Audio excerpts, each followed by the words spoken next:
Gold, trusted gold buyers. మీరు తాకట్టు పెట్టిన బంగారాన్ని విడిపించి ఈ రోజు ఉన్న మార్కెట్ ధరకు కొనబడను. అండ్ లేటర్ కాంగ్రెస్ అది అప్రూవ్ చేశారు. అమెరికాలో చాలా టైప్స్ వీసాస్ ఉన్నాయి. ఇప్పుడు మీరు ఎక్కడికైనా వెళ్తుంటే మీరు వీసా అప్లై చేయాల్సి వస్తుంది.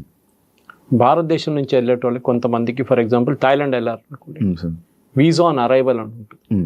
నేను అక్కడ పనిచేస్తాను, నాకు తెలుసు. వీసా ఆన్ అరైవల్ అంటే అక్కడ వెళ్ళంగానే ఎయిర్పోర్ట్లోనే 2200 బాట్లు కట్టేసి, అంటే వాళ్ళ కరెన్సీ కట్టేసి ఫామ్ ఫిల్అప్ చేసి మీకు అక్కడే స్టాంప్ కొట్టి వీసా ఇచ్చేస్తారు. That is visa on arrival. మిగతా కంట్రీస్కి ముందే వీసా అప్లై చేయాల్సి వస్తుంది. ఫర్ ఎగ్జాంపుల్ ఇప్పుడు దుబాయ్కి వెళ్తున్నాను అనుకోండి, యూఏకి వెళ్తున్నా, మీరు ముందే వీసా అప్లై చేయాల్సి వస్తుంది. ఇంకా ఎక్కడైనా మేజర్ కంట్రీస్, యూరోపియన్ కంట్రీస్. యూఎస్కి ఇంకా టఫ్, ఎందుకంటే మనోళ్ళు చాలా సంవత్సరాల నుంచి యూఎస్కి మన డాంకీ రూట్ అంటాం చూడండి. డాంకీ రూట్ ఒకటి ఉంటుంది, ఎట్లయినా అక్కడ చేరుకోవాలి. ఎస్పెషలీ పంజాబ్, గుజరాత్ అటువైపు నుంచి చాలా మంది చనిపోయినా కానీ ప్రాబ్లం లేదు, కానీ యూఎస్కి వెళ్ళాలి నాకు. 40 లక్షలు 50 లక్షలు ఏజెంట్లకు ఇచ్చి వాడు ఈక్వెడార్ నుంచి కొలంబియా తీసుకెళ్ళి, కొలంబియా నుంచి మెక్సికో తీసుకొచ్చి, మెక్సికో నుంచి గోడ దుంకి అటువైపు యూఎస్కి వెళ్ళాలనుకుంటా. అక్కడ వెళ్ళగానే వాడు మాయమైపోతాడు, క్రౌడ్లో చేరిపోతాడు. సో ఇప్పుడు దాకా యూఎస్ అడ్మినిస్ట్రేషన్ ఏంటంటే, మనం చూసుకుంటూ వస్తే బుష్ కానీ, క్లింటన్ కానీ, బైడెన్ అడ్మినిస్ట్రేషన్, వీళ్ళందరూ చాలా వీక్గా ఉన్నారు ఇమిగ్రేషన్ మీద. లక్షలాది మంది వస్తున్నారు, వచ్చి అక్కడ పనిచేస్తున్నారు. చాలామంది దగ్గర వీసాలు లేవు. వీసా అయిపోయిన వాళ్ళు, ఎక్స్పైర్ అయిన వాళ్ళు కూడా ఉన్నారు. ఇప్పుడు యూరోప్లో కూడా అదే పరిస్థితి. యూకేలో చూస్తున్నారు, బోట్లో వచ్చి దిగుతున్నారు, వాళ్ళకి హోటల్ 5 స్టార్ హోటల్ ఇచ్చేస్తున్నారు, తిండి ఇచ్చేస్తున్నారు, నిద్రపోండి, మీకు 3000 పౌండ్లు ఇస్తారు నెలకు. ఏం కావాలి ఇంకా? సోమాలియా నుంచి, సూడాన్ నుంచి, ఆఫ్రికా నుంచి అందరూ వచ్చి అక్కడ పడుతున్నారు, ఆఫ్ఘనిస్తాన్ నుంచి కూడా. కానీ యూఎస్కి ఎందుకు వెళ్తారు?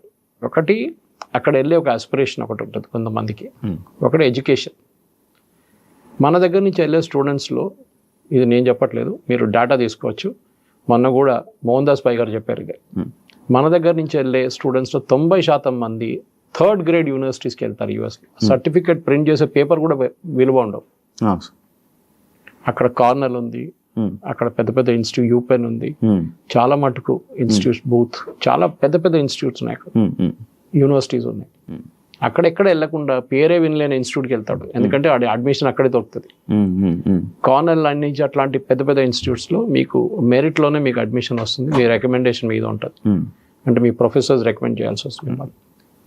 వాళ్ళ సెలెక్షన్ ప్రాసెస్ చాలా టఫ్. బహుశా మీకు స్కాలర్షిప్ కూడా ఇస్తారు. సో మన వాళ్ళు ఏం చేస్తారు, ఫస్ట్ స్టెప్లో యూఎస్కి ఎందుకు వెళ్తారంటే చదువు అని చెప్పి వెళ్తారు. అక్కడ చదువు ఫినిష్ చేయగానే ఎంఎస్ వెళ్తే ఎంఎస్ ఫినిష్ చేస్తారు. కొంతమంది పిహెచ్డి లెవెల్ కూడా వెళ్తారు. అక్కడ వెళ్ళిన తర్వాత వాళ్ళు ఏం చేస్తారు, ఓపీటీ అని ఒక దాన్ని అప్లై చేస్తారు, ప్రాక్టికల్ ట్రైనింగ్. ఆ ప్రాక్టికల్ ట్రైనింగ్ ఏంటంటే, మీరు చదువుకున్న సబ్జెక్ట్, ఫర్ ఎగ్జాంపుల్ రోబోటిక్స్ చదువుకున్నారు, ఆ రోబోటిక్స్ని మీరు ప్రాక్టికల్గా లైఫ్లో ఇంప్లిమెంట్ చేయలేదు, మీరు థియరీ నేర్చుకున్నారు. నేర్చుకోవాలంటే ఒక రోబోటిక్స్ పనిచేస్తున్న కంపెనీ దగ్గర పని చేసుకుంటే మీకు కొంచెం ఎక్స్పీరియన్స్ వస్తుంది, మీరు చేసిన డిగ్రీ కూడా విలువ ఉంటుంది. అక్కడ వెళ్తారు, 2 సంవత్సరాలు యూజ్లీ ఉంటుంది, దాన్ని ఎక్స్టెండ్ కూడా చేసుకోవచ్చు కొంచెం. అది కూడా మన వాళ్ళు మిస్యూజ్ చేశారు. దాని తర్వాత ఏం చేస్తారు, మెల్లగా H1Bకి అప్లై చేస్తారు. అంటే H1B మీరు అప్లై చేయలేరు, H1B has to be applied by the company.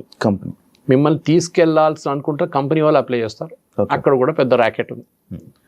ఇది ఏం జరిగిందంటే, H1B ఎందుకు తీసుకొచ్చారు, అమెరికాలో stem, that is science, engineering, technology and మ్యాథ్స్లో వాళ్ళ దగ్గర షార్టేజ్ ఉందని చెప్పి వాళ్ళ నేషనల్ సైన్స్ ఫోరం, వాళ్ళ ఫౌండేషన్ 160,000 మంది తక్కువ ఉన్నారని చెప్పి 1990లో ఒక స్టడీ చేశారు.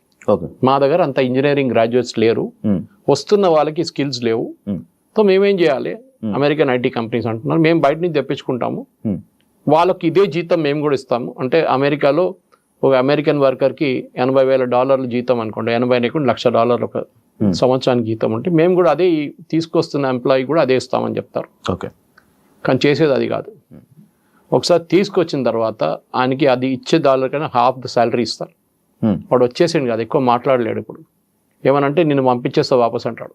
ఆడు భయపడి పని చేస్తారు, అమ్మాయి ఉండని అబ్బాయి ఉండని. ఇది మిస్యూజ్ జరుగుతుంది, చాలా సంవత్సరాల నుంచి జరుగుతుంది. ఇప్పుడు ఇవాళ వచ్చిన న్యూస్ ప్రకారం ఫైర్ వాల్ అని చెప్పి ఒకటి లాంచ్ చేశారు యూఎస్. మేజర్ ఇన్వెస్టిగేషన్ స్టార్ట్ అవుతుంది నిన్నటి నుంచి. వాళ్ళ యూఎస్ లేబర్ డిపార్ట్మెంట్ ప్రతి వీసా, ప్రతి H1B కానీ మిగతా వీసాలు కూడా ఇష్యూ చేయడానికి వాళ్ళకి జీతం ఎంత, వాళ్ళు ఎప్పుడు వచ్చిండ్రు అని మొత్తం బయట హిస్టరీ, జాగ్రఫీ అంతా బయట తీస్తున్నారు. దీంతో బహుశా ఒక 50% ఇండియన్స్ పట్టుబడతారు. 100 ఒక మాయమైపోతారు, ఇప్పుడే మాయమైపోతారు చాలా మంది. ఎందుకంటే వాళ్ళందరూ గాయమైపోతారు అక్కడి నుంచి. అవును సార్. గత ఒక మూడు నెలల క్రితము లైక్ ఇదే స్టూడెంట్స్ లైక్ స్టూడెంట్ వీసా మీద వెళ్ళి వర్క్ చేస్తున్నారని చెప్పి అప్పుడు కూడా కొన్ని వెళ్ళి ఇమిగ్రేషన్ 47 మందిని పంపించేశారు. ఆ ఇష్యూస్ అవుతున్నాయి. దానివల్ల ఏమైనా ఎఫెక్ట్ ఏమైనా ఉందా సార్? అదే మిస్యూజ్ అండి. అంటే మీరు పని చేయడానికి మీకు లీగల్గా రూల్స్ ఉంటుంది. ఈవెన్ కెనడాలో మీకు ఉంది, ఆస్ట్రేలియాలో కూడా ఉంది.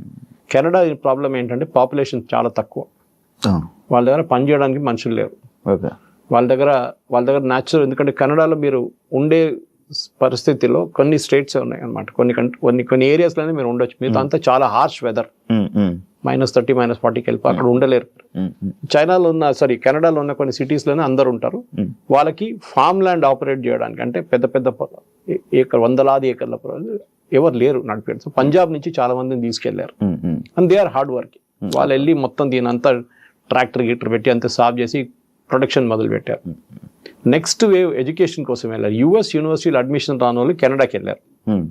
ఐడియా ఇస్ కెనడాలో ఉండి మెల్లగా యుఎస్కి దూరిపోదాం, ఎవడు పట్టుకోడు నన్ను. ఎందుకంటే Canada US border open border, అంత పెద్ద చెక్కింగ్ ఏం లేదు. మీరు ఈజీగా మాయమైపోవచ్చు. అక్కడ వెళ్ళి గాయపేసి మీరు సడన్ గా యుఎస్ లో కనిపిస్తారు నెక్స్ట్ డే. యుఎస్ లో ఉన్న ఐస్ అంటే డిపార్ట్మెంట్ కూడా ఉంది, వాళ్ళ ఇమిగ్రేషన్ కస్టమ్స్ అండ్ ఎన్ఫోర్స్మెంట్. వాళ్ళు ఏం చేస్తారంటే చెక్ చేయాలని రూల్ వాళ్ళ దగ్గర ఉంది, కానీ ఇప్పుడు దాకా అది చేయలేదు. ట్రంప్ వచ్చిన తర్వాత ఇప్పుడు మీరు చూస్తున్నారు లాస్ ఏంజలీస్ కానివ్వండి, న్యూయార్క్ కానివ్వండి, వాషింగ్టన్ డీసీ కానీ రేడ్ల మీద రేడ్లు నడుస్తున్నాయి. రెస్టారెంట్ లో పనిచేస్తున్న ఎంప్లాయీస్ ని పట్టుకెళ్తున్నారు, పెట్రోల్ బంక్ లో పనిచేస్తున్న పట్టుకెళ్తున్నారు. దాంట్లో చాలా మంది మనోళ్ళే ఉన్నారు తెలుగు స్పీకింగ్ స్టేట్స్ నుంచి. ఈ ప్రాబ్లం మీకు కేరళలో కనిపించదు. కేరళ నుంచి వచ్చే H1B మీద వెళ్ళే వర్కర్స్ అందరూ నర్సెస్. యుఎస్లో నర్సెస్ పెద్ద షార్టేజ్ ఉంది, యూరోప్లో కూడా ఉంది సేమ్ ప్రాబ్లం. సెకండ్ డాక్టర్స్ కూడా తక్కువ ఉన్నారు వాళ్ళ దగ్గర. సో డాక్టర్స్ మన దగ్గర తీసుకెళ్తారు. కానీ దీని లాజిక్ ఏంటి? H1B అనగానే highly skilled worker, exceptional skill మీకు ఉందన్నమాట. ఏ ఫీల్డ్ అయినా మీ ఫీల్డ్ నుంచి. మన దేశంలో H1B అనగానే అందరు ఐటీతో ఈక్వేట్ చేస్తారు. కాదు, H1B is for all fields. మీరు ఒక great musician, great sound recordist, okay, లేకుంటే మీరు సైంటిస్ట్, మీరు ఆస్ట్రోఫిజిస్ట్, మిమ్మల్ని కూడా H1Bలో తీసుకెళ్తారు. అక్కడ ఉన్న యూనివర్సిటీస్ తీసుకెళ్ళచ్చు, అక్కడ ఉన్న కంపెనీలు తీసుకెళ్ళచ్చు. ఒక 10-15 సంవత్సరాల ముందు ఈ అకాడమిక్ వాళ్ళని H1B కోటా నుంచి తీసేశారు.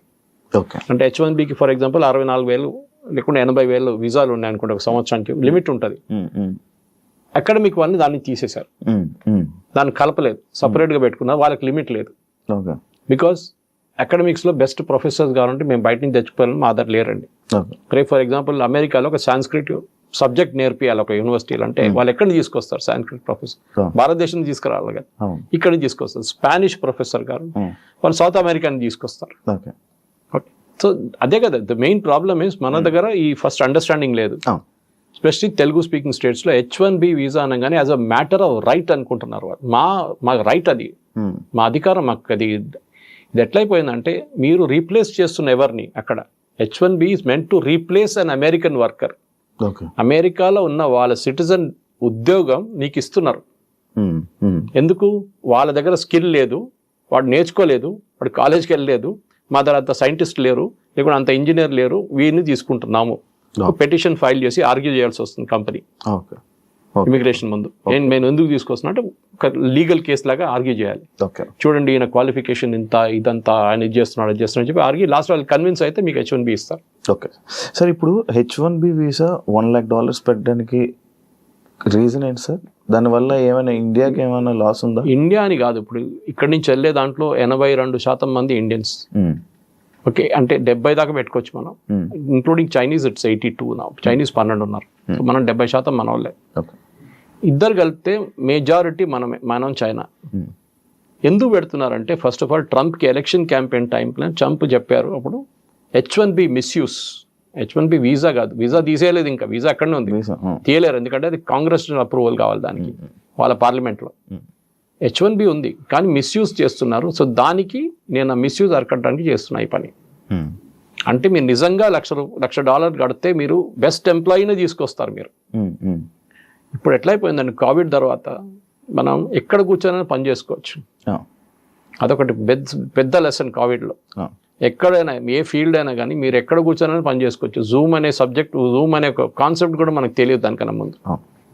జూమ్ కాల్ అనగానే ఈవెన్ నార్మల్ వీడియో కాల్స్ ఇప్పుడు జూమ్ కాల్ అంటాం, స్ట్రీమ్ యార్డ్ వాళ్ళు కూడా జూమ్ కాల్ అంటారు. ఒకప్పుడు వీడియో కాల్స్ కోసం వాడేవాళ్ళు జూమ్ కాల్. ఇప్పుడు చూడండి అది ఎట్లా అయిపోయిందంటే పేపర్ చదవడం మానేశారు చాలా మంది కోవిడ్ టైంలో. దాని తర్వాత ఆ పేపర్ సర్క్యులేషన్ పడిపోయింది, 50% ఉంది ఇప్పుడు కూడా, ఇంప్రూవ్ కాలేదు, రికవర్ కాలేదు వాళ్ళు. ఇది ప్రాబ్లం ఎక్కడ వచ్చిందంటే ఈ వీసా టైంలో ఇప్పుడు యుఎస్కి తీసుకెళ్లే దాంట్లో ఈ కోవిడ్ తర్వాత కూడా చాలా మట్టుకు అక్కడున్న వెళ్తున్న వాళ్ళు, ఇక్కడి నుంచి వెళ్తున్న వాళ్ళ క్వాలిఫికేషన్ చాలా తక్కువ. సో వీళ్ళేం చేస్తారంటే ప్యాడింగ్ అప్ రెజ్యూమే అంటారు దాన్ని. అంటే మీకు 5 సంవత్సరాల ఎక్స్పీరియన్స్ ఉందంటే ఇంకొక 5 సంవత్సరాలు దొంగ సర్టిఫికేట్ తయారు చేసుకుంటారు. నేను ఎప్పుడు జోక్ చేస్తాను, మన దగ్గర సాప్ వాళ్ళు దాని లేని సాఫ్ట్వేర్ మనకు యునైటెడ్ స్టేట్స్ ఆఫ్ అమీర్పేటలో దొరుకుతుందండి.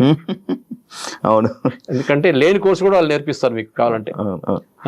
అది failure of the engineering college. Ameerpet అనే place is a reflection of what is wrong with engineering college education in Telugu speaking state. Telugu speaking స్టేట్స్లో ఇంజనీరింగ్ కాలేజ్లో చెప్పలేని సబ్జెక్టు లేకుండా ఆ సబ్జెక్ట్ మ్యాటర్ ఎక్స్పర్ట్స్ లేని వాళ్ళు అమీర్పేట్లో వచ్చి నేర్పిస్తారు.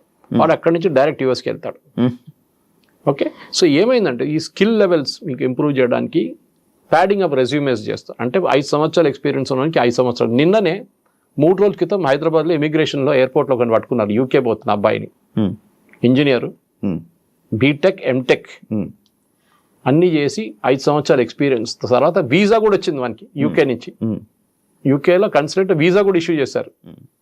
అక్కడ ఎయిర్పోర్ట్లో ఇమిగ్రేషన్ డాక్టర్స్ చెక్ చేస్తే బీటెక్ సర్టిఫికేట్ దొంగతనం తెచ్చుకున్నాడు, ఎంటెక్ దొంగతనం తెచ్చుకున్నాడు, ఎక్స్పీరియన్స్ కూడా సార్. ఎయిర్పోర్ట్ ఇమిగ్రేషన్లో చెక్ చేస్తారా సార్? చెక్ చేస్తారు, డౌట్ ఉంటే చెక్ చేస్తాం. మీ బాడీ లాంగ్వేజ్ వస్తుంది తెలిసిపోతుంది వాళ్ళకి. Okay okay. కానీ నా ప్రశ్న ఏంటంటే అది కాదు, ఈ కన్సులేట్ వాళ్ళు ఏం చేశారు? యూజువల్లీ ఏం చేస్తారంటే కన్సులేట్ ఇది ఇప్పుడు కాదు, 15 సంవత్సరాల ముందు మొదలు పెట్టారు. ఒక లింకేజ్ పెట్టుకున్నారు సాఫ్ట్వేర్. జేఎన్టీయూతోని అమెరికన్ కన్సులేట్, జేఎన్టీతోని బ్రిటిష్ కన్సులేట్, మేజర్ కన్సులేట్ అందరూ లింక్ పెట్టుకున్నారు. ఉస్మానియాతో మిగతా వాళ్ళు పెట్టుకుంటారు. వీళ్ళేం చేస్తారు, క్యాండిడేట్ వస్తాడు శ్రీనివాస్ కుమార్ పేరు కొట్టి 2012లో పాస్అవుట్ అయ్యాడని చెప్పి కొట్టంగానే వాళ్ళకి లిస్ట్ వస్తుంది ఎవరెవరు పాస్అవుట్ అయ్యారని. ఆ పేరు దాంట్లో కనిపించకపోతే దొంగ సర్టిఫికేట్. ఆ లింకేజ్ ఉంది, ఎందుకంటే సర్టిఫికేట్ తయారు చేయడం వల్ల మన వాళ్ళు ఛాంపియన్స్ ఇండియన్స్. దాంట్లో స్పెషల్లీ మన దగ్గర ఉన్న ఇంకా పెద్ద ఛాంపియన్స్. మన దగ్గర ఎడ్యుకేషనల్ కన్సల్టెంట్స్ ఉంటారు, వాళ్ళు మీరు లేనిపోయిన బ్యాంక్ బ్యాలెన్స్ చూపిస్తారు, మీకు లేనిపోయిన సర్టిఫికేట్లు తయారు చేసిస్తారు, లేనిపోయిన ఎక్స్పీరియన్స్ చూపిస్తారు. కరెన్సీ చేసేస్తున్నారు. ఇది ఇప్పుడు అంతా కలిసి పడ్డది అక్కడ యూఎస్లో. ఈ ఫేక్ రెజ్యూమేస్ కానివ్వండి, మీరు ఎక్స్పీరియన్స్ ఇప్పుడు చూడండి, లేబర్ డిపార్ట్మెంట్ ఇంత స్ట్రిక్ట్ గా ఇప్పుడు దాకా రాలేదు. మీరు చూసిన సినిమా ఏం లేదు ఇప్పుడు, అది చూసిన ట్రైలర్ ఇప్పుడు. ఈ $1 lakh ఇప్పుడు రాబోతుంది పెద్ద బాంబు. ఏం సార్ రేట్ నడుస్తున్నాయి ఇప్పుడు. They are checking each and every H1B issue చేసిన చెక్ చేస్తున్నారు. ఎందుకంటే వ్యాలిడిటీ 3 సంవత్సరాలు ఉంటుంది కదా, 3 సంవత్సరాల నుంచి యూఎస్ లో పనిచేసేట్టు చెక్ చేస్తున్నారు. ఇప్పుడు నీకు ఎట్లా వచ్చింది H1B, నీకు ఎవరు ఇష్యూ చేసిండు, నీకు ఎక్స్పీరియన్స్ ఎంత ఉంది, నీకు జీతం ఎంత వస్తుంది. మెయిన్ జీతమే ప్రాబ్లం. వీళ్ళు ఎందుకు తీసుకొస్తున్న ఇండియన్ వర్కర్స్ తో ప్రేమ ఏం లేదు. అమెజాన్ కానీ, మెటా వాళ్ళకి కానీ, గూగుల్ వీసా టాప్ 10లో ఒకటే ఇండియన్ కంపెనీ ఉన్నారు. వీసా లాస్ట్ 2024లో H1B మ్యాక్సిమం అప్లై చేస్తున్న కంపెనీస్ లో టాప్ 10లో ఐటీ కంపెనీస్ లో ఒకటే ఇండియన్ కంపెనీ ఉంది. 4th పొజిషన్ లో TCS. ఇన్ఫోసిస్ లేరు, ఎవరు లేరు. ఓకే, ఎందుకంటే కోవిడ్ తర్వాత work from home and work place అని కాన్సెప్ట్ రాగానే చాలా మంది ఇండియాకి షిఫ్ట్ అయిపోయారు. ఇండియా నుంచే వర్క్ చేస్తున్నారు. ముందు కాన్సెప్ట్ ఉండే on site and off site అని, ఇప్పుడు ఆ కాన్సెప్టే పోయింది. ఇప్పుడు అమెజాన్ వాళ్ళు ఇండియన్స్ H1Bలో ఎందుకు తీసుకొస్తున్నారు? అమెజాన్లో ఇంత పెద్ద పని ఏంటి వీళ్ళకి, ఇంత పెద్ద ఇంజనీరింగ్ స్కిల్ ఏంటి వీళ్ళకి అమెజాన్లో, that they need an Indian engineer who is extraordinary. అట్లేం లేదు. సో ఏం చేస్తారంటే తక్కువ జీతం ఇవ్వడానికి వీళ్ళని గుంజుకొని తీసుకెళ్తారు. So that is what is being investigated now today onwards. నిన్న ట్రంప్ అనౌన్స్ చేసిన రోజు అదేం చెప్పలేదు, ఇవాళ చెప్తున్నారు. జెన్యున్గా ఉన్న వాళ్ళని తీసుకెళ్ళండి, ఎవరికి అబ్జెక్షన్ లేదు. కానీ H1B is not a matter of right. మీకు అర్హత నాకు ఇచ్చే ఉండాలని చెప్పి ఎవడు చెప్పట్లేదు. వీసా ఈజ్ అ రైట్ కాదు, visa is a kind of మీకు ఇస్తే ఇస్తారు, లేకుంటే లేదు. ఇప్పుడు US కన్సులేట్కి వెళ్తే ఆల్మోస్ట్ 50% మంది వీసాలు రిజెక్ట్ అయిపోతాయి. అవును సార్, యాక్చువల్లీ అదే పాయింట్ సార్. ఎందుకంటే రీసెంట్ టైమ్స్లో కొంతమంది దగ్గర నేను విన్నది ఏంటంటే, అంటే వాళ్ళ ఫ్యామిలీనే అక్కడికి తీసుకొని వెళ్ళడం కోసమని వీసా ఇంటర్వ్యూస్ కానీ వెళ్తుంటే వాళ్ళ మొత్తం అందరివి రిజెక్ట్ అయిపోయాయంట. అంటే నార్మల్ వీసాస్ కూడా రిజెక్ట్ అవ్వడానికి రీజన్ ఉందా? ఇంకా వాళ్ళు డౌట్ వస్తుంది, నువ్వు ఎందుకు వెళ్తున్నావు యూఎస్కి అని అడుగుతారు. ఫస్ట్ నేను చదవడానికి వెళ్తున్నా అంటాడు. మీ ఇక్కడ ఎవరో ఉన్నారంటారు, అమ్మ నాన్న ఉన్నారు, పెళ్లి చేసుకున్న తర్వాత నువ్వు చదువుకు వెళ్తున్నావా అచ్చ. దాని తర్వాత అక్కడ వెళ్ళినాక ఏం చేస్తావు, మీ వైఫ్కి వీసా అప్లై చేస్తావు, మీ పిల్లలకి వీసా అప్లై చేస్తావు, వాళ్ళని తీసుకెళ్తావు, మెల్లగా దూరిపోతే గ్రీన్ కార్డ్ కోసం ట్రై చేస్తావు, దానికి 16 సంవత్సరాలు వెయిటింగ్ లిస్ట్ ఉంది, అది ఇంకోటి. దాని తర్వాత citizenship, next green card citizenship కాదు. Lot of people mistake green card green card అంటే చాలా green card is green card, it is not US citizen. అది ఇంకో స్టెప్ ఉంటుంది యుఎస్ సిటిజన్షిప్ కి. ఇక్కడి నుంచి వెళ్ళే వాళ్ళు మెయిన్ ప్రాబ్లం ఏంటంటే మీరు చెప్పిందే ప్రాబ్లం. అమెరికాలో వాళ్ళు ఏమంటున్నారు, మీరు చదువుకోవడానికి రాండి, నో ప్రాబ్లం, చదువుకోండి, ఇక్కడ వచ్చి మాకు ట్యూషన్ ఫీజు వస్తుంది, మా కాలేజీలో కొంచెం 50% అయినా మాకు ఫండింగ్ మీ దగ్గర నుంచి వస్తుంది. కెనడాలో ఫర్ ఎగ్జాంపుల్ మనం ఖర్చు చేస్తుంది కెనడియన్ కాలేజెస్లో ఒక 30 నుంచి 40 కెనడియన్ కాలేజెస్ నడిపిస్తుంది ఇండియన్ స్టూడెంట్స్ ఫీజ్. ఎందుకంటే కెనడియన్ స్టూడెంట్స్కి ఫ్రీ, వాళ్ళకి ఫ్రీ ఎడ్యుకేషన్ ఇవ్వాలంటే ఇండియన్ స్టూడెంట్స్ కట్టిన ఫీ నుంచి వాళ్ళకి ఫ్రీ ఇస్తారు. రాకపోతే ఏం చేస్తారు, మొత్తం కాలేజ్ మునిగిపోతుంది. అదే నడుస్తుంది ఇప్పుడు కెనడాలో కూడా. ఎందుకంటే ట్రూ వాల్యూ తెలిసిపోయింది అందరికి. ఎక్కడున్నా నేను చెప్పాను కదా, ప్రింట్ చేయడానికి కూడా అర్హత లేని కాలేజీలు అక్కడ ఉన్నారు పేరుతో. చెప్పకపోతే పెద్ద స్టోరీ. మన దగ్గర ఒక రేడ్ జరిగింది మన కెనడాలో, యూఎస్లో కూడా జరిగింది, ఇప్పుడు కదా 2 సంవత్సరాల ముందు. ఆ యూనివర్సిటీ లేదంట, పేపర్లోనే లేవు. పేపర్ ఇచ్చిండు, సర్టిఫికేట్ ఇచ్చిండు, వీసా ఇచ్చేసిండు, అన్ని తీసుకెళ్ళి ఇక్కడ కోర్సు కూడా కంప్లీట్ చేసిన యూనివర్సిటీ లేదు అసలు. ఒక ఆడిటోరియం ఉందంట, ఆడిటోరియం అందరు తీసుకెళ్ళి కూర్చోబెడతారంటే ఒకడు వచ్చి 1 గంట సేపు చెప్పేసి వెళ్ళిపోతారు, అయిపోయింది ఆ రోజు క్లాస్. ఇట్లాంటి ఫ్రాడ్ నడుస్తుంది. ఎందుకంటే అట్లా చాలా ఉన్నాయి ఇట్లాంటివి. సో ఇప్పుడు యుఎస్ గవర్నమెంట్ ట్రంప్ని తప్పుపట్టలేమండి. నేను మళ్ళీ అదే సబ్జెక్ట్కి వస్తున్నాను. బంగ్లాదేశ్ వచ్చి ఇండియాలో వచ్చి మీ ఉద్యోగం తీసుకెళ్తే మీకు ఎట్లా ఉంటుంది? అదే కదా మనం అప్పుడు అంటున్నాం, బంగ్లాదేశ్ని పంపేయండి, రోహింగ్యాలను ఇక్కడ ఏం చేస్తున్నారు వాళ్ళు పంపించండి అని. మా ఉద్యోగం వాళ్ళు తీసుకెళ్ళిపోతున్నారు అని. కరెక్ట్, కొట్టాల్సింది వాళ్ళు పంపించారు, కానీ మన వాళ్ళని కొట్టారని చెప్పట్లేదు నేను. నేనే అంటున్నా అంటే మీరు లీగల్గా వెళ్తే ప్రాబ్లం లేదు. 10 మందిలో 5 మంది లీగల్గా వెళ్తే 5 మంది ఇల్లీగల్గా వెళ్తున్నప్పుడు ఈ 10 మంది పేరు కూడా ఖరాబ్ అయిపోతుంది అంత. సార్ అంటే అందరు బ్లాక్ మార్క్ అయిపోతారు. సార్ అంటే మన ఇండియాలో ఉన్న కొంతమంది ఏమనుకుంటున్నారంటే ఈ బ్రిక్స్ నోట్ అని కొత్తగా ఈ మధ్య వస్తుంది కదా సార్, ఆ నోట్ వల్లనే ఇవన్నీ ట్రంప్ కావాలని మన ఇండియా మీద కక్షపాతంతో చేస్తున్నాడు అని చెప్పి BRICS note first of all లేదు. ఏంటి బ్రిక్స్ నోట్ అని ఏ నోట్ లేదు. అది ఏంటి సార్ మరి? బ్రిక్స్ వాళ్ళ ఇంటర్ కరెన్సీ ఎక్స్చేంజ్ కోసం భారతదేశం బ్రెజిల్ తో ట్రేడ్ చేసుకోవడానికి డాలర్ కాకుండా మనం ఇంకే కరెన్సీ వాడుకోవచ్చు. ఫర్ ఎగ్జాంపుల్ రష్యాతో మనం ట్రేడ్ చేస్తున్నాడు, రష్యా స్విఫ్ట్ సిస్టమ్ అనే ఒక ఇంటర్నేషనల్ సిస్టమ్. మీరు ఇప్పుడు ఒక ఇంటర్ కంట్రీ ట్రాన్స్ఫర్ చేస్తే ఇక్కడ నుంచి మీరు యూఎస్కి వచ్చి డబ్బులు పంపిస్తున్నారు, మీ తమ్ముడు అక్కడ చదువుకుంటున్నాడు, మీరు ఆయన ఫీజు ఇక్కడ నుంచి పంపిస్తున్నారు, మీరు బ్యాంక్ వెళ్ళి డబ్బులు కట్టి వాళ్ళ బ్యాంక్కి ట్రాన్స్ఫర్ చేస్తారు. ఆ వర్క్ చేస్తున్న సిస్టమ్ పేరు స్విఫ్ట్ ఇంటర్నేషనల్ సిస్టమ్. రష్యాని బ్యాన్ చేసి పడేశారు దాని నుంచి, ఎందుకంటే యుక్రెయిన్ వార్ స్టార్ట్ చేయగానే. ఇప్పుడు రష్యా డబ్బులు మనం రష్యాకి ట్రాన్స్ఫర్ చేయలేము. మనం ఏం చేస్తాం, సరే మేము రూపీలో పే చేస్తాం మీకన్నా, డైరెక్ట్ బ్యాంక్ ట్రాన్స్ఫర్ రూపీ నుంచి మా స్టేట్ బ్యాంక్ నుంచి మీ రష్యన్ బ్యాంక్ ఇచ్చేస్తారు. కానీ రూపీ, డాలర్ కదా, డాలర్ కాగానే స్విఫ్ట్ నుంచి వెళ్ళాల్సి వస్తుంది. అవునవును, స్విఫ్ట్ నెంబర్ అనేది స్విఫ్ట్ SWIFT అని ఉంటుంది, ఆ నంబర్ లేదు ఇప్పుడు రష్యా. సో మనం ఏం చేస్తాం trade. So BRICS is that only. BRICS ఏమన్నా ఆల్టర్నేటివ్ కరెన్సీ కాదు, ఏదో కొత్త కరెన్సీ యూరో తీసుకురావట్లేదు ఇక్కడ. We are trying to kind of evolve a different system. For example మనం ఇరాన్తో ట్రేడ్, ఇప్పుడు ఇరాన్ లేదనుకోండి ఇది బ్రిక్స్లో, కానీ చెప్తున్నా ఇరాన్తో మనం ఫస్ట్ ఆయిల్ ట్రేడ్ చేసినప్పుడు అమెరికా వాళ్ళు బ్యాన్ పెట్టినప్పుడు న్యూక్లియర్ డీల్తో ఏం జరిగిందంటే ఇరాన్ ఏమన్నారు, ఫస్ట్ వాళ్ళ లోకల్ కరెన్సీలో మనం ఇచ్చేస్తే చాలన్నారు, మనం ఇచ్చాం. దాని తర్వాత మనం చెప్పాం అది కూడా చేయలేము, యూఎస్ చాలా ప్రెషర్ పెడుతున్నా అంటే ఒక పని చేయండి, మాకు బియ్యం కావాలి, మాకు ఇన్ని టన్స్ మిలియన్ టన్స్ బియ్యం కావాలి, మీ దగ్గర ఆ బియ్యం మాకు ఇచ్చేసేయండి, మేము మీకు ఆయిల్ ఇచ్చేస్తాం. బార్టర్ ట్రేడ్ అంటాం అన్న, పాత సిస్టమ్లు అట్లనే ఉండే, మీరు అది ఇచ్చి మేము తీసుకు. సో ఈ బ్రిక్స్తో దీనికి సంబంధం లేదు. ట్రంప్కి కోపం ఏంటంటే ఆ లాబీ చాలా పవర్ఫుల్ అయిపోతుంది, దాంట్లో రష్యా అండ్ సౌత్ ఆఫ్రికా అస్సలు పడదు, చైనా ఇంకా పడదు, మిగిలింది ఎవరు? ఇండియా కదా, ఇండియా మీద టార్గెట్ చేస్తారు. సో ఇండియాని టార్గెట్ చేయడంలో ఇండైరెక్ట్లీ వీళ్ళు ముగ్గురు ఉన్నారని చెప్పి టార్గెట్ చేస్తున్నారు. కానీ బ్రిక్స్కి దీనికి సంబంధం లేదు. It is nothing do with it. Is basically ఆయన ఎలక్షన్ క్యాంపెయిన్లో చెప్పిన మాట చేస్తున్నాడు. ఎలక్షన్ క్యాంపెయిన్ చెప్పాడు, నేను రాగానే ఇమిగ్రేషన్ పెట్టి H1B వాళ్ళని అందరిని తీసేస్తా అని చెప్పి. అప్పుడు డిఫెండ్ చేయడానికి వచ్చిన ఎవరు? Elon Musk. ఎలాన్ మస్క్ ఏమన్నారంటే H1B వర్కర్స్ వస్తున్న దాంతో పాటు మనకి యుఎస్లో ఇన్నోవేషన్ ఇంప్రూవ్ అవుతుంది అన్నారు, విచ్ ఇస్ కరెక్ట్. ఇక్కడ నుంచి ఫస్ట్ ఎర్లీ స్టేజెస్లో H1Bలో 90s అండ్ ఎర్లీ 2000 వెళ్ళిన వాళ్ళు చాలా మంది ఇన్నోవేటివ్ ప్రోడక్ట్స్ తీసుకొచ్చారు. మన దేశంలో ఒక్క ఇన్నోవేటివ్ ప్రోడక్ట్ కూడా మీరు చెప్పండి ఏదైనా తయారు చేసింది. ఒక ఐప్యాడ్ తయారు చేసామా మనం? ఐపాడ్ తయారు చేస్తామా? ఏం తయారు చేస్తాం చెప్పండి మనం? We are services country. ఐటీ కూలీ అని నేను వర్డ్ వాడను, అది it is a derogatory word. కానీ మనం చేస్తున్న సర్వీసెసే. అక్కడ ఉన్న అమెరికన్ కంపెనీకి ఇక్కడ నుంచి అవుట్ సోర్స్ చేశారు, మనం సర్వీస్ చేస్తున్నాం. వాళ్ళ బ్యాక్ ఎండ్ మెయింటైన్ చేస్తున్నాం, వాళ్ళ అకౌంట్స్ మెయింటైన్ చేస్తున్నాం, అకౌంట్ రిసీవబుల్స్ మెయింటైన్ చేస్తున్నాం, అన్ని మనం చేస్తున్నాం ఇక్కడ నుంచి. అంతే. అదే సార్, ఇప్పుడు యుఎస్ వాళ్ళకి మన ఇండియా మీద కక్ష లేకపోతే యాపిల్ కంపెనీ ఇండియాలో పెడతానంటే లేదు యుఎస్ లోనే పెట్టాలని చెప్పి అది ఇష్యూ చేశారు కదా, మరి అది ట్రంప్ చేస్తాడు కదా. సిద్ధరామయ్య ఏమో బెంగళూరులో పెట్టమంటారు, మన కంట్రీలోనే కాంపిటీషన్ ఉంది. అమెరికా ఏమంటారు, మా ఆధార్ పెట్టండి, మా దగ్గర 50,000 మందికి ఉద్యోగం వస్తుంది, ఇక్కడ పెట్టండి అని.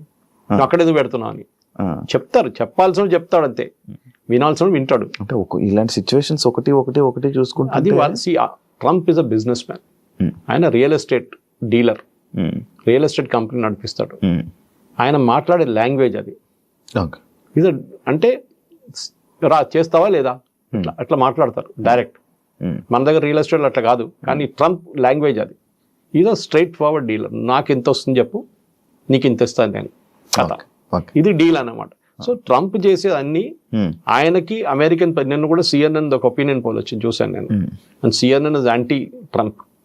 దాంట్లో కూడా చాలా మంది అమెరికన్ ట్రంప్ని సపోర్ట్ చేస్తున్నారు ఇప్పుడు. 2-3 దాంట్లో. ఒకటి ఎకానమీ, సెకండ్ క్రైమ్. చాలా క్రైమ్ ఎక్కువ ఉండే అక్కడ, ఎస్పెషలీ వెనిజువేలా నుంచి వచ్చిన గ్యాంగ్లు, కొలంబియన్ గ్యాంగ్స్ వచ్చి అక్కడ రేప్లు, మర్డర్లు అన్నీ చేశారు యూఎస్లో చాలా సిటీ. వాళ్ళందరినీ పంపించేశారు, మిగతా వాళ్ళని అందరు జైలు వేసేసారు. మూడవది ఎంప్లాయ్మెంట్ టు యూఎస్. అది ఇంకా వాళ్ళు హోప్లో ఉన్నారు. యూఎస్లో మ్యానుఫ్యాక్చరింగ్ తిరిగి రాదు, మర్చిపోండి.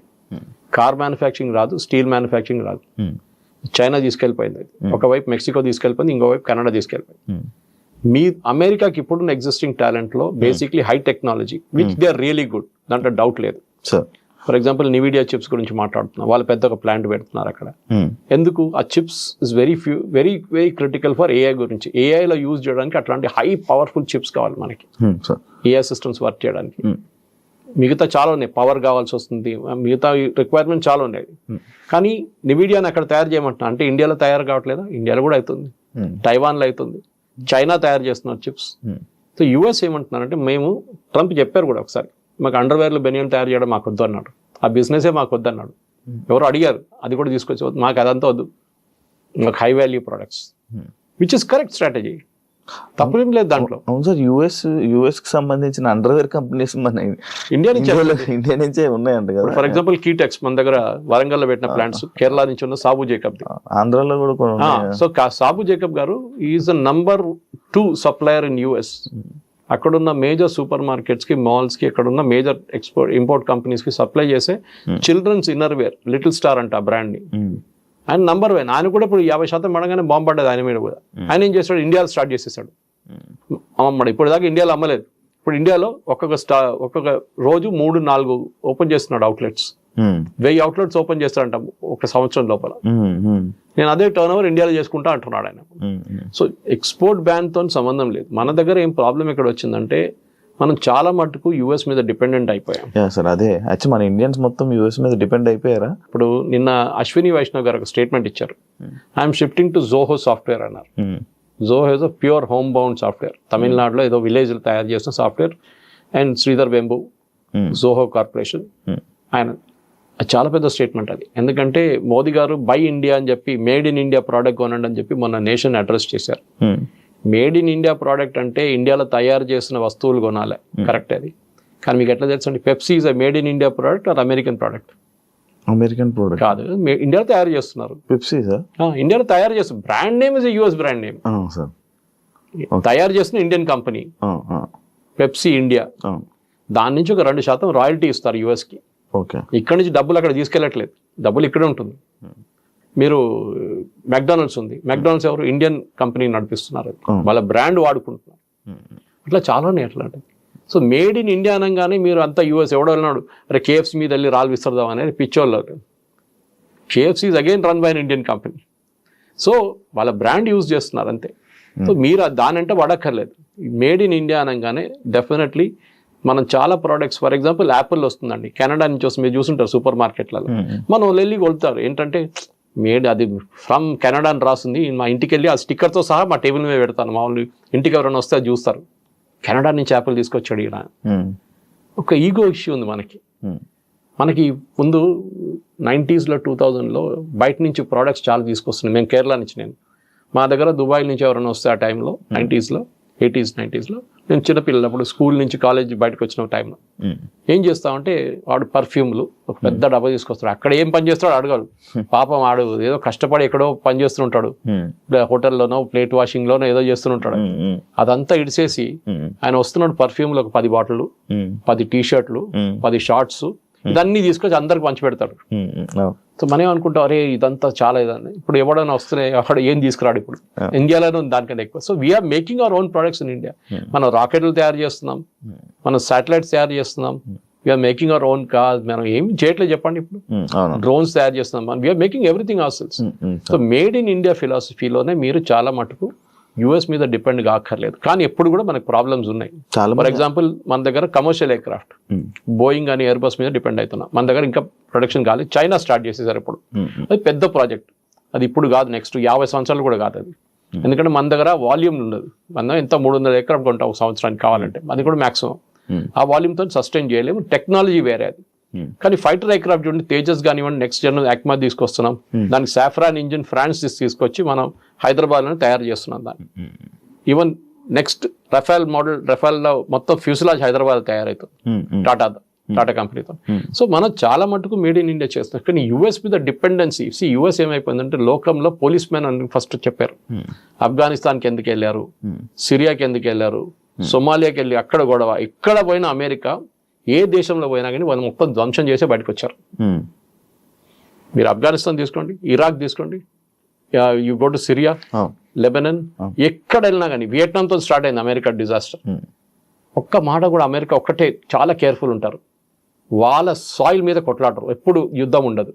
రెండోసార్లు వాళ్ళ మీద యుద్ధం అని చెప్పలేం, అటాక్ జరిగింది. ఒకటి పర్ల్ హార్బర్లో జాపనీస్ అటాక్ చేశారు, నెక్స్ట్ 9/11 ప్లేన్ తీసుకొచ్చి ట్విన్ టవర్స్ మీద కొట్టారు. Only twice. అది కాకుండా ఎప్పుడైనా అమెరికా ఇంకొక దేశంలో వెళ్ళి అక్కడ కొట్లాడి మొత్తం అక్కడ ధ్వంసం చేసి బయటకు వచ్చేస్తారు. వియట్నాంతో Vietnam was big disaster. So అట్లాంటి లెసన్స్ మనం నేర్చుకోవాలి. అమెరికాకి ఏంటంటే వాళ్ళ సెల్ఫిష్ ఇంట్రెస్ట్ వాళ్ళు చూసుకుంటున్నారు.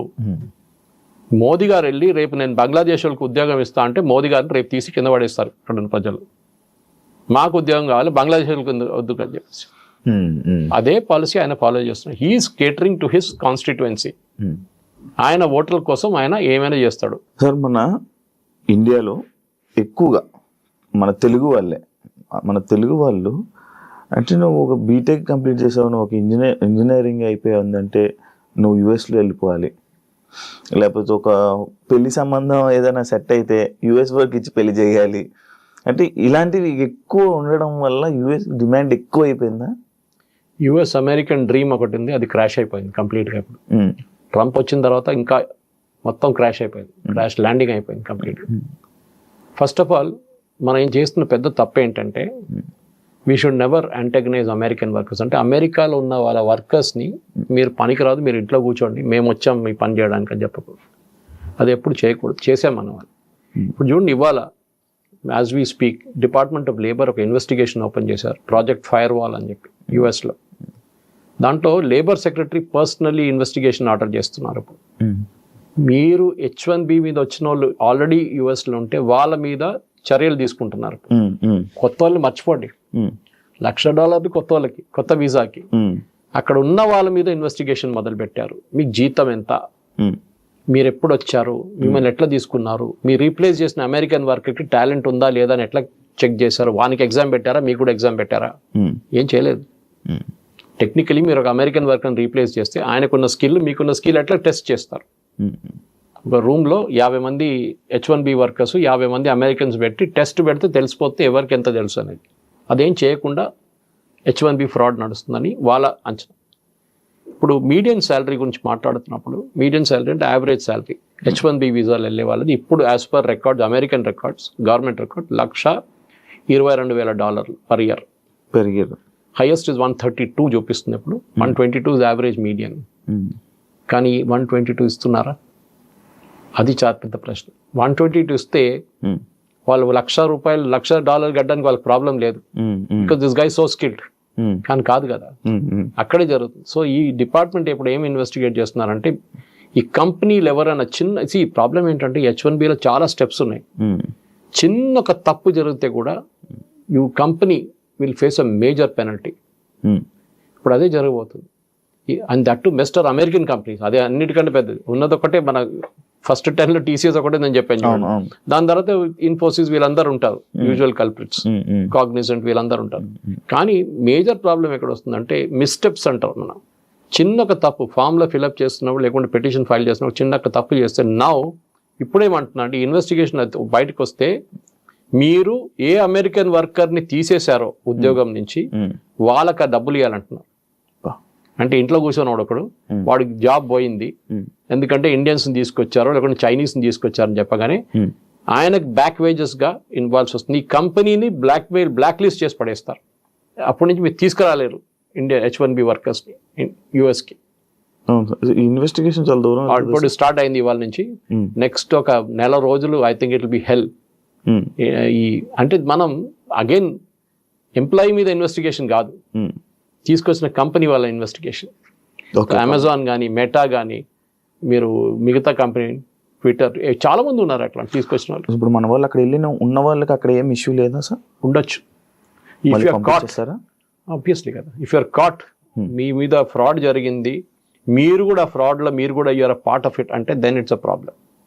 అంటే వీసా అనేది ఎప్పుడైనా రిజెక్ట్ చేయొచ్చు. It's not a birthright. మీరు సిటిజన్ కాదు కదా, యుఎస్ సిటిజన్, మీరు ఇండియన్ సిటిజన్. అక్కడ H1B మీద వెళ్ళారు, ఒక స్పెసిఫిక్ ఎంప్లాయ్మెంట్ వీసా అది. ఆ వీసా రూల్స్ మీరు వైలేట్ చేశారు, మీరు వైలేట్ చేశారు, కంపెనీ వాళ్ళు చేశారు, ఇట్స్ అ డిఫరెంట్ థింగ్. కానీ మీరు కూడా అక్కడ సంతకం పెట్టారు సేయింగ్ దట్ నాకు ఇంత స్కిల్ ఉంది, నేను వచ్చే అమెరికన్ వర్కర్ కన్నా నాకు ఎక్కువ స్కిల్ ఉందని చెప్పేసి. సపోజ్ మీరున్నారు, మీ దగ్గర BTech and PhD, MTech and PhD ఉందండి ఒక సబ్జెక్ట్ మెషిన్ లెర్నింగ్లో. మీరు వెళ్ళి ఒక అమెరికన్ వర్కర్ని రీప్లేస్ చేసినప్పుడు ఆయన కూడా అదే స్కిల్ ఉంటే మీరు ఎందుకు రీప్లేస్ చేస్తారని అడుగుతారు. ఆయనకు ఎంటెక్ ఉంది, is also done is PhD machine learning, same subject. ఆయన కూడా 98% మార్కులు ఉన్నాయి, మీకు కూడా 98 ఉంది కాలేజ్ నుంచి. మళ్ళీ ఆయన ఎందుకు రీప్లేస్ చేస్తున్నారు? మీకు 10 సంవత్సరాల ఎక్స్పీరియన్స్, ఆయన కూడా 10 సంవత్సరాల experience. So you have to argue. ఇప్పుడు ఇన్వెస్టిగేట్ చేస్తున్నారు, మీరు ఎవరిని రీప్లేస్ చేశారు. The rule is basic rule of H1B is అమెరికాలో ఆ టాలెంట్ లేదు, దానికోసం మేము బయట నుంచి తీసుకొస్తున్నాం. అమెరికాలో టాలెంట్ ఉంది, అమెరికన్ సిటిజన్స్కి ఉందంటే మీరు ఎందుకు తీసుకొచ్చారని ఆర్గ్యుమెంట్. సో బేసిక్లీ ట్రంప్ ఏం చేస్తున్నారంటే అమెరికన్ వర్కర్స్కి, అమెరికన్ సిటిజన్స్కి ఉద్యోగం రావాలి, బయట నుంచి వాళ్ళకి మేము ఎందుకు ఉద్యోగం ఇవ్వాలని చెప్తున్నారు. ఇది తెలుగు స్పీకింగ్ స్టేట్స్లో చాలా పెద్ద ప్రాబ్లం. ఎందుకంటే మన దగ్గర కల్చర్ క్రియేట్ చేస్తారు. ఇప్పుడు నేను వచ్చే కేరళ నుంచి ఆ ప్రాబ్లం లేదు, ఇక్కడ ముందు కూడా చెప్పాను, కర్ణాటకలో లేదు, తమిళనాడులో లేదు. ఈ పంజాబ్లో కన్నడకి వెళ్ళడానికి పెద్ద ఒక ఇది ఉంది, అది ఫార్మింగ్ క్రైసిస్. అది గుజరాతీ వాళ్ళు ట్రేడింగ్కి వెళ్తారు. మీరు లండన్కి వెళ్ళండి, న్యూయార్క్ వెళ్ళండి, హోటల్స్ మోటల్స్ అంతా వాళ్ళదే ఉంటుంది కంప్లీట్. వాళ్ళ బిజినెస్ అలాగే, వాళ్ళ ఉద్యోగంకి వెళ్ళట్లేదు, వాళ్ళు ఇన్వెస్ట్మెంట్కి వెళ్తున్నారు అక్కడ. సో దాన్ని ఇప్పుడు ట్రంప్ వెల్కమ్ చేస్తున్నారు. మీరు $5 మిలియన్ పెట్టి మీకు కార్డు ఇచ్చేస్తా అంటున్నాడు, ట్రంప్ కార్డు ఇచ్చేస్తా అంటున్నారు సపరేట్. సో మన వాళ్ళు మస్తు పెడతారు $5 మిలియన్. గుజరాతీస్కి అసలు ప్రాబ్లమే ఉండదు, ఫటాఫట్ పెట్టేస్తారు వాళ్ళు. కానీ దానికి కూడా ఒక ఇది ఉంది, పద్ధతి ఉంది. ఇచ్చిన అందరికి ఇయ్యరు, they will select people and only then let them in అనమాట. సో మేజర్ ఇప్పుడు the end of day bottom line ఏంటంటే మీరు H1B వీసా అంటే ఏంటి అర్థం చేసుకోండి. మనందరు కూర్చొని లెక్చర్ కొట్టే బదులు మీరు అందరు కోపం పడి మీరు మోదీని తిట్టడమో ట్రంప్ని తిట్టడం కాదు. H1B is not a matter of right. Discretion వాళ్ళది, ఇవ్వాలన్నా వద్దా అనేది అమెరికన్స్ గవర్నమెంట్ ప్రెరగేటివ్. మీరు H1B మీద వెళ్తున్నప్పుడు you're replacing an American worker, అది వాళ్ళకు కోపం వస్తుంది. యా సార్, ఈ వాళ్ళని రీప్లేస్ చేసే ఇదే సిచ్యువేషన్లో ఈ టాపిక్లోనే సార్ రీసెంట్గా ట్రంప్ అంటే అదే టైంలో ఇది ఒకటి విన్నాం సార్ నేను, లైక్ హోమ్లెస్ పీపుల్, అక్కడ ఉన్న హోమ్లెస్ పీపుల్ ఎక్కువ ఉన్నారు, వాళ్ళందరికీ మళ్ళీ సెట్ చేసి వాళ్ళందరికీ ఎంప్లాయ్మెంట్ సెట్ చేసి ఈసారి బయట తిరగకుండా చెయ్యాలి, అక్కడ ఉన్న వాళ్ళందరినీ సెట్ చేయాలి అని అనుకుంటున్నట్టు ఒకటి అప్పుడు చూసాను సార్. అదేంటి సార్? అదంతా ఈజీ కాదండి. అమెరికాలో ప్రాబ్లం ఏమొచ్చిందంటే ఐటీ పక్కన పెడతాం ఫర్ అ మూమెంట్. అమెరికాలో మ్యానుఫ్యాక్చరింగ్ పవర్ ఉండే America 1960s, 70s, 80s, 90s దాకా. చైనా ఎప్పటి నుంచి పెరిగిందో ఆ రోజు నుంచి అమెరికన్ మ్యానుఫ్యాక్చరింగ్ పడిపోయింది. స్టీల్ కానివ్వండి, కార్ కా ఛాంపియన్స్ అమెరికన్, క్రిస్లర్ కానివ్వండి, ఫోర్డ్ కానివ్వండి, అక్కడి నుంచే కారు మొదలైంది కదా. అవును. ఫోర్డ్ కాదు ఫస్ట్ కార్ అక్కడే మొదలైంది. దాని తర్వాత స్టీల్, బెత్లెహెమ్ స్టీల్, వాళ్ళ పెద్ద పెద్ద ప్లాంట్స్ ఉండే స్టీల్. కానీ ఏంటంటే అమెరికాలో ప్రాబ్లం, గంటకి $10 జీతం మినిమం వేజ్ యావరేజ్గా. మీరు గంటకి $10 పెడితే ఒక రోజుకి ఎంత అయిందండి? 8 గంటలు పెట్టుకోండి. 8 into 10 80. ఒక నెలకి ఎంత అయింది క్యాలిక్యులేట్ చేసుకోండి. 8 into 10 into 30. హాలిడేస్ కూడా కంప్లీట్ చేసి మీకు జీతం ఎంత అయింది అప్పుడు? This is where the problem starts. American వర్కర్స్కి ఎప్పుడు నేను ఎక్స్ప్లెయిన్ చేస్తుంటాను కాలేజ్లో లెక్చర్స్కి వెళ్ళినప్పుడు, why America is not productive అంటే, మీ ఇంటికి ఒక ప్లంబర్ వస్తే $500 ట్యాప్ ఫిట్ చేయడానికి $1000 తీసుకుంటే that means that economy is finished. Tap విలువ $500, కానీ ఆ ఫిట్ చేసి వచ్చినోడు $1000 తీసుకుంటున్నాడు. అమెరికాలో అదే జరుగుతుంది. వాడు వచ్చిన పని చేసి వెళ్ళిపోతాడు, ఇంకేం చేయడు. మన దగ్గర ఏం చేస్తారు, ప్లంబర్ వస్తే అరే అక్కడ కొంచెం లీక్ ఉంది, ఇక్కడ కొంచెం లీక్ ఉంది, అది చూడు ఇది చూడు అని చెప్పి 10 పనులు చేయించుకుంటాం అంత. ఇది నార్మల్. అఫ్కోర్స్ అర్బన్ క్లాబ్తో చేయలేరు, అర్బన్ కంపెనీతో, కానీ మిగతా చిన్న చిన్న దాంట్లో అది చేస్తారు వాళ్ళు. సో వీఆర్ స్టిల్ దానికోసం India is not a cheap economy. మనం చాలా మంది చీప్ అని చెప్తాం, కాదు, వీఆర్ అ కాస్ట్ ఎఫెక్టివ్ ఎకానమీ. మన దగ్గర ఇప్పుడు కూడా ఐటీ సెక్టర్లో పనిచేస్తున్న చాలా మందికి మంచి ఉద్యోగాలు, మంచి జీతంలో ఉన్నాయి ఇక్కడ ఉండి కూడా. అమంగ్ ద ఎంటైర్ ఇండస్ట్రీ వాళ్ళకి బహుశా ఇంకా అన్నిటికంటే ఎక్కువ వాళ్ళే. కానీ ప్రాబ్లం ఎక్కడ వచ్చిందంటే, ఇది ఒక షో ఆఫ్ లాగా అయిపోయింది. ఏం పని చేస్తున్నా అంటారు, ఐటీ సెక్టర్లో అంటాడు. వాడు ఏం చేస్తున్నాడు ఐటీలో అడగకండి, అది ఇంకో ప్రాబ్లం. ఉద్యోగం మీకు చెప్పాను చూడండి, ఎడ్యుకేషన్ నుంచి కూడా ఇంజనీరింగ్ కాలేజ్ మన 100% ప్లేస్మెంట్ 100% ప్లేస్మెంట్ అని బోర్డు పెడతారు. ఛాలెంజ్ చేస్తున్నాను, మన జేఎన్టీ కూడా ఒక ఎంక్వైరీ ఆర్డర్ చేశారు, ఈ 100% ప్లేస్మెంట్ లేదు, ఇంకా హారిబుల్ అయిపోతుంది ఇంకా ఇక్కడి నుంచి. సో మీరు టాలెంటెడ్ ఉంటే ఏ ఫీల్డ్ అయినా కానివ్వండి, ఇఫ్ యు ఆర్ టాలెంటెడ్, మీ దగ్గర నాలెడ్జ్ ఉంటే మిమ్మల్ని ఎవడైనా వచ్చి ఎత్తుకెళ్తాడు, నో ప్రాబ్లం. ఎంత డబ్బులు ఇచ్చని తీసుకెళ్తాడు. కానీ మీరు టాలెంట్ లేదు, మీరు ఒట్టిగా హవాలా మాట్లాడుతున్నారంటే మీరు ఎక్కడ వెళ్ళలేరు. మన దగ్గర ప్రాబ్లం ఏంటంటే ఇన్డెప్త్ నాలెడ్జ్. ఎందుకు అమెరికన్ యూనివర్సిటీకి వెళ్తున్నారండి? మన దగ్గర యూనివర్సిటీలు లేవా? మన దగ్గర ఇంత మంచి ఐఐటీలు ఉన్నాయి, మనతో బిట్స్ పిల్లలు ఉన్నాయి, మన దగ్గర ఇండియన్ ఇన్స్టిట్యూట్ ఆఫ్ సైన్స్ ఉంది. మళ్ళీ ఎందుకండి మీరు అమెరికాకి వెళ్తున్నారు? ఇది ఒకటి. ఏమంటున్నారంటే మన దగ్గర ఎడ్యుకేషన్ ఎస్పెషల్లీ పోస్ట్ గ్రాడ్యుయేట్ లెవెల్లో అంత క్వాలిటీ లేదు, దానికోసం అమెరికాకి వెళ్తున్నాను. సరే మీరు వెళ్ళారు, చదివి ఎంతమంది రిటర్న్ వచ్చారండి? అది లేదు. ఆస్ట్రేలియాకి వెళ్తారు, ఆస్ట్రేలియన్ యూనివర్సిటీస్ క్వాలిటీ అంతే సంగతి. కెనడా కూడా అంతే, దీనికన్నా ముందు చెప్పాను మీకు అది. సో మీరు ఎడ్యుకేషన్కి వెళ్తున్నారా? Are you going for permanent employment? Permanent తిరిగి రావడానికి మీరు చూడలేదు, అసలు తిరిగి చూడలేదు మీరు. ఇది ఈ అమెరికన్ డ్రీమ్. మీరు అడిగిన ప్రశ్న జవాబు ఇది. ఆ అమెరికన్ డ్రీమ్ అయిపోయింది. Forget the American dream. Okay, మీరు కావాలంటే వర్క్ వీసాలు వెళ్ళండి, మీటింగ్లు అటెండ్ చేయండి, వచ్చేసేయండి. కానీ you cannot go there and stay and make a living. దీనికైనా ముందు వెళ్ళిన వాళ్ళు దేవర్ లక్కీ, వాళ్ళు గ్రీన్ కార్డ్ వచ్చింది, దాని తర్వాత సిటిజన్షిప్ వచ్చి చాలా మంది ఇండియన్స్ ఉన్నారు దాంట్లో.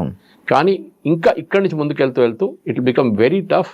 నిన్న ట్రంప్ యునైటెడ్ నేషన్స్ మాట్లాడి కూడా చెప్పారు యూరోప్ గురించి, మీరు ఇమిగ్రేషన్ పాలసీ మిమ్మల్ని ముంచేస్తుంది, మీరు బయట నుంచి వాళ్ళు అందరు తీసుకుంటున్నారు, మీరు మునిగిపోతారని చెప్పి నిన్న వార్నింగ్ ఇచ్చారు, యూకే ఎస్పెషలీ. ఇది కరెక్ట్, బికాస్ మీరు బయట నుంచి ఎవరైనా తీసుకొస్తున్నారు, మీ లోకల్ సిటిజన్స్ మీ వ్యతిరేకంగా ఓటేస్తారు మీకు రేపు.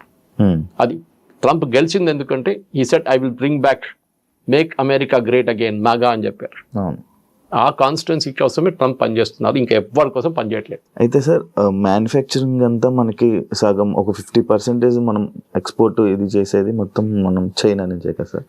అయితే ఈ H1B ఈ వీసా రేట్లు ఎప్పుడైతే $1,00,000 చేశాడో, ఇదే టైంలో చైనా లైక్ కే వీసా అని చెప్పి ఒకటి రిలీజ్ చేయడం జరిగింది. అంటే ఇప్పుడు ఇక్కడ చాలా మంది అటు షిఫ్ట్ అయిపోయే అవకాశాలు ఏమైనా ఉన్నాయి? ఎందుకు లేదు, చైనా మ్యానుఫ్యాక్చరింగ్లో ఒక టైంలో క్వాలిటీలో వాళ్ళు చాలా హారబుల్ ఉండేవాళ్ళు. మన అందరు జోకులు కొడుతుంది, 6 నెలలు పనిచేస్తుంది చైనా ప్రోడక్ట్, సీరియల్ బల్బ్ ఉండొచ్చు, లేకుంటే హీటర్లు ఉండొచ్చు. ఇప్పుడు చైనా చాలా ముందుకు వెళ్ళిపోయిందండి ఇన్ టర్మ్స్ ఆఫ్ మ్యానుఫ్యాక్చరింగ్. వాళ్ళు BYD కార్స్ చూడండి, వాళ్ళకి ఏం తక్కువ కాదు టెస్లాతో. They are as good as any company. China వాళ్ళ క్వాలిటీ చాలా మంచిగా పెంచుకున్నారు, ఎందుకంటే వాళ్ళు ఎక్స్పోర్ట్ చేస్తున్న కంట్రీస్, వాళ్ళు they are exporting to Europe, exporting to US. వాళ్ళ సేఫ్టీ స్టాండర్డ్స్ చాలా స్ట్రిక్ట్. మీరు అక్కడ కార్లు అమ్మలేరు వాళ్ళ సేఫ్టీ స్టాండర్డ్ మీట్ చేయకపోతే. మన కార్లు ఎక్కువ వెళ్ళట్లేదు బయట US కంతా, ఎందుకంటే మన సేఫ్టీ స్టాండర్డ్ అంత మంచి కాదు. మనది క్రాష్ టెస్ట్ చేస్తే కూడా మనం పాస్ కావు మనం. మన చైనా నుంచి మనం చాలా మటుకు ప్రోడక్ట్స్ తెప్పించుకుంటాం. మీరు చెప్తున్నారు చూడండి, ఐఫోన్ ఇప్పుడు కూడా మ్యానుఫ్యాక్చరింగ్ శ్రీపెరంబదూరులో నడుస్తుంది, ఇప్పుడు ఢిల్లీలో మొదలు పెట్టారు అంటే గుర్గాం వైపు. ఈ ఐఫోన్లో కూడా ఇప్పుడు కూడా మనం 12% కాంపోనెంట్స్ చైనా నుంచి వస్తుంది. అది మన టైం పడుతుంది, సంవత్సరం 2 సంవత్సరాల్లో we will be able to make the same things, flat bed panels కానీ మిగతా ఏమైనా కానీ. ఇప్పటికి మన చైనా దగ్గర నుంచి మనం నేర్చుకోవాల్సింది అంటే కోవిడ్ టైంలో సప్లై చైన్ మొత్తం డిస్టర్బ్ అయిపోయింది. ఫర్ ఎగ్జాంపుల్ మనం ఫార్మస్యూటికల్స్లో మనం బేసిక్ ఫార్మస్యూటికల్స్ మర్చిపోయాం, ఏపీఐస్ అంటారు దాన్ని. మనం దాన్ని మర్చిపోయాం, అంటే బేసిక్ రా మెటీరియల్ మనం ముందు తయారు చేస్తుండే పటాన్చెరులో జీడి మెట్లంతా. అది మనం ఏమన్నా దాని వాల్యూ అడిషన్ లేదు. గ్రానైట్ రాయి ఇచ్చే బదులు దాన్ని కోసి అంత పాలిష్ చేసి గ్రానైట్ కాబట్టి నాకు ఇంకా 10,000 10 times or 20 times వాల్యూ వస్తుందని చెప్పి we got in to formulations. ఇప్పుడు మన ఫైనల్ ప్రోడక్ట్ తయారు చేసి డాక్టర్ రెడ్డీస్ కానివ్వండి, భారత్ బయోటెక్ కానివ్వండి, బీఈ కానివ్వండి, ఎవరైనా కానివ్వండి, వీళ్ళు తయారు చేసి పంపిస్తున్నారు యుఎస్కి. దానికోసం 50% డ్యూటీ వేసినప్పుడు, టారిఫ్ వేసినప్పుడు ఫార్మస్యూటికల్స్ లేదా లిస్ట్లో చూసారా మీరు? ఎందుకు? ఫార్మస్యూటికల్స్ మీద ఉండాలి కదా. ఎందుకంటే అమెరికన్ కన్స్యూమర్కి అన్నిటికంటే చీపెస్ట్ డ్రగ్ అమ్ముతుంది భారతదేశం నుంచి, మోస్ట్ కాస్ట్ ఎఫెక్టివ్ డ్రగ్ మన దగ్గర నుంచి వెళ్తుంది. India the pharmacy capital of the world అంటాం. 2 కేటగిరీస్ ఎగ్జామ్ చేశారు దాని నుంచి, ఒకటి ఐటీ సెక్టర్, ఇంకోటి ఫార్మసీ. ఎందుకంటే బేసిక్లీ ఐటీ సెక్టర్ పెడితే అమెరికన్ కంపెనీస్కే నష్టమవుతుంది, వాళ్ళ బాటమ్ లైన్ పోతుంది, కంప్లీట్ వాళ్ళ నష్టాలు వచ్చేస్తారని చెప్పి ఐటీ కంపెనీస్ మీద ఏం పెట్టలేదు. అదే టైంలో ఫార్మా కూడా పెట్టలేదు, ఎందుకంటే భారతదేశం నుంచి ఫార్మా రావాల్సిందే. ఎందుకంటే $50 మీరు ఎక్కువ చేస్తే కట్టాల్సింది అమెరికన్ కన్స్యూమర్, ఇండియన్ కంపెనీ కాదు. టారిఫ్ కూడా ఎవరు కడుతున్నారు? అమెరికాలో ఎవరు ఇంపోర్ట్ చేస్తున్నారు ఆ కంపెనీ కడుతున్నారు. వాళ్ళు ఏం చేస్తారు, అది కన్స్యూమర్ తీసుకుంటారు డబ్బులు. ఇండియన్ కంపెనీకి ఏం కావట్లేదు. They are where they are, demand తగ్గుతుంది. ఎస్, మీకు $10 వచ్చిన ప్రోడక్ట్ $15 ఇస్తే మీరు ఇంకోడైనా $10 అమ్ముతున్నారని చూసి తిరుగుతారు మీరు సూపర్ మార్కెట్లో. కానీ fortunately or unfortunately for us China కూడా అదే బ్రాకెట్లో వచ్చేసింది. సో మనకు ప్రాబ్లం లేదు. కానీ చైనా దగ్గర నుంచి ఎస్, చైనా కాదు, even Europe will start tomorrow. Europe కూడా Indian professional, highly skilled Indian professional కోసం కొత్త వీసా సిస్టమ్ పెట్టి మీరు అమెరికా నుంచి మీరు వస్తే మా దగ్గరికి రండి అని చెప్పి. ఎందుకంటే మన దగ్గర చాలా మందికి ఇంటికి తిరిగి వచ్చి నేను యూఎస్ నుంచి రిటర్న్ అని చెప్పగానే ఒక ఇన్సల్ట్ లాగా ఉంటుంది మన వాళ్ళకి. చాలా మందికి సైకలాజికల్ ప్రాబ్లం ఉంటుంది. చూడండి, అది it's not a easy thing. దానికి కౌన్సిలింగ్ కావాల్సి వస్తుంది. సడన్గా మీ ఉద్యోగం పోయింది, లేకుంటే మీకు H1B లేదు, మిమ్మల్ని రిటర్న్ పంపిస్తారంటే people will get into depression.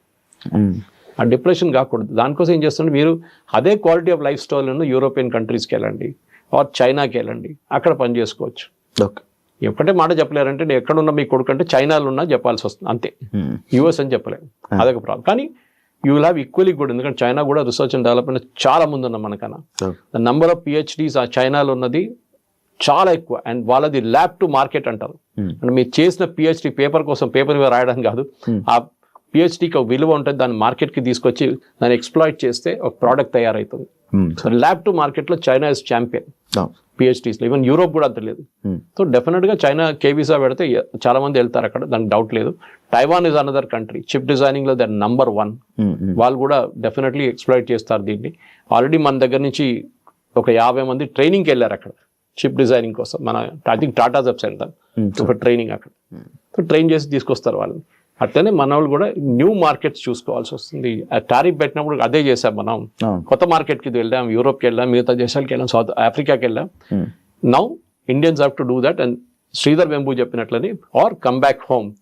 మనం ఇనీషియల్ స్టార్టింగ్ ట్రబుల్ ఉంటుంది, కానీ 5 సంవత్సరాల్లో అమెరికాకి ఏది నష్టం అవుతుందో మనకు అది గెయిన్ అవుతుంది. H1Bలో we will be able to do more innovations in India. మనం కూడా ఇండియా నుంచి కొత్త కొత్త ప్రోడక్ట్స్ తయారు చేద్దాం, సర్వీసులు కాదు. We'll let us do products from India. అది చాలా ఇంపార్టెంట్. అంటే ఇప్పుడు ఇదంతా H1B వీసా ఎఫెక్ట్ మొత్తం పడేది ఎవరైతే ఫేక్ దీనికి సంబంధించిన సర్టిఫికేట్స్కి సంబంధించిన ఇలా ఎవరైతే దొంగగా అక్కడ ఉంటున్నారో వాళ్ళకి ఎఫెక్ట్ అవుతుందే కానీ ప్రతి ఒక్కరికి కాదు. సో ఇక్కడ కూడా H1Bలో దొంగ సర్టిఫికేట్ అని చెప్పట్లేదు.